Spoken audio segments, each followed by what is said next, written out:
How do you divide or rationalize square roots? Well, um, going back, remember that when we're multiplying square roots, we can just say that that's square root of 36 and factor it, circle any common factors, and we have 2 times 3 is 6. Nothing goes inside the radical because everything was circled.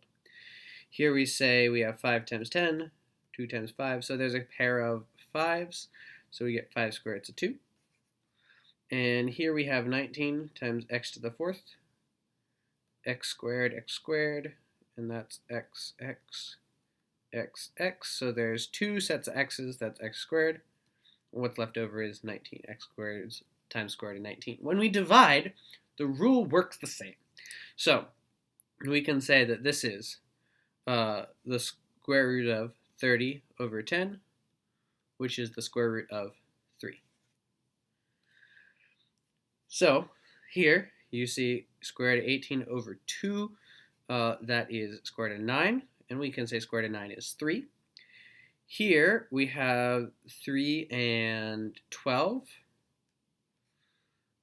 We can divide those and we're left with square root of 4 in the denominator. Square root of 4 you should know is the same thing as 2, and 4 divided by 2 is 2. Now here, 49 divided by 9 is not going to help us, but you can realize that square root of 49 is 7, square root of 9 is 3, and now we can divide normally as long as you remember your fraction rules. 6, we can cancel out 6 and 14 and get 3 over 7. Then we can cancel out 3 and 7, and we're just left with 1. Yay. Now, please note that square root of 2 over 2 is the same thing as 1 over the square root of 2. That's scary. So you can't leave a radical in the denominator. Because of this, because these are equal, and if you don't believe me, you can cross multiply. You can say 2 times 1 is the same thing as square root of 2 times square root of 2, and say, oh yeah, 2 is equal to 2. So these are the same, so we can't leave a radical in the denominator. So what we'll do is we'll turn that into that. So what we'll do is we'll identify the square root in the denominator, multiply by the version of 1 that's number over itself, and then multiply the fractions normally. 3 times 7 is 21. Square root of 7 times square root of 7 is 7. And that's our answer. Here, we identify the square root in the denominator. That's square root of 3. Multiply that way. We get 2 times 3 is 6.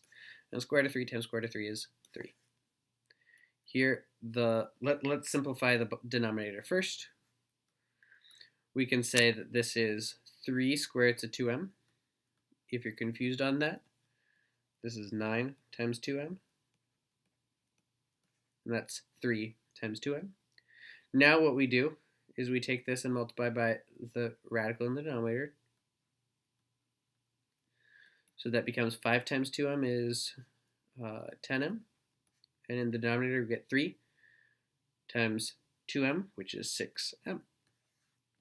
Please note you can't cancel out this 10 with that 6 because one's in the radical, one's not. You can't cancel out that m with that m because one's in the radical, one's not. Here, let's simplify this as much as we can, saying that this is s, s, s, s, s, s, s, s. We can cancel out those 3 s's to say that this is 7 over 3s squared.